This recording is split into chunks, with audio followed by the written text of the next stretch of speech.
کم تو آئیے سنتے ہیں، دنیا کے لوگوں میں بدقسمت ترین وہ لوگ ہوں گے جو قیامت کا منظر کو خود اپنی آنکھوں سے دیکھیں گے۔ اس روز یعنی قیامت کے دن سے پہلے ایک دم ایک خوفناک آواز آئے گی جس کے خوف سے سب لوگ سب کچھ بھول جائیں گے۔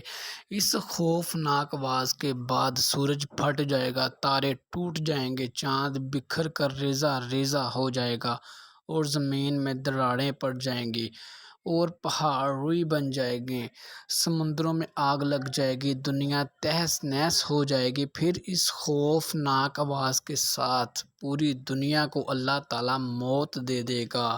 جب سب کچھ ختم ہو جائے گا پھر پہلے، دوسرے، تیسرے اور اسی طرح ساتویں آسمان تک سب کو موت دے دی جائے گی، سب فرشتوں کو گرا دیا جائے گا اور انہیں ریزہ ریزہ کر دیا جائے گا۔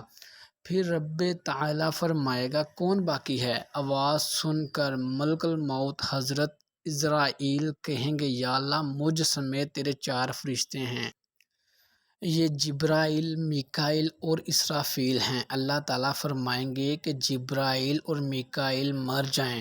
اس پر اللہ کا عرش کہے گا، یا اللہ جبرائیل اور میکائیل کو تو اس وقت اللہ تعالیٰ فرمائے گا کہ خاموش، میرے عرش کے نیچے موت ہی موت ہے۔ پھر دوبارہ اللہ تعالیٰ فرمائے گا کہ کون باقی ہے؟ جواب آئے گا کہ عرش کے فرشتے یعنی اسرافیل اور عزرائیل۔ پھر اللہ فرمائے گا اسرافیل مر جائے۔ اس وقت اسرافیل سور پھونک رہے ہوں گے اور ان کے ہاتھ سے سور نکل جائے گا اور جا کر اللہ کے عرش پر لگ جائے گا۔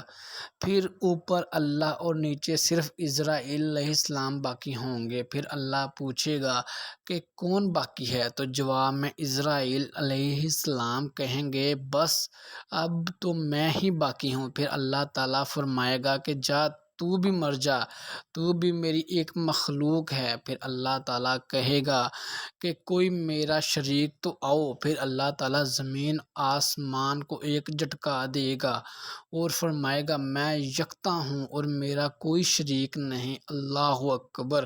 اللہ تبارک و تعالیٰ سے دعا ہے کہ اللہ ہم سب کو ایمان والی زندگی اور ایمان والی موت عطا فرمائے۔ اللہ تعالیٰ ہم سب کو قیامت کی تیاری کرنے کی توفیق عطا فرمائے۔ اللہ تعالیٰ ہم سب کا حامی اور ناصر ہو، آمین یا رب العالمین۔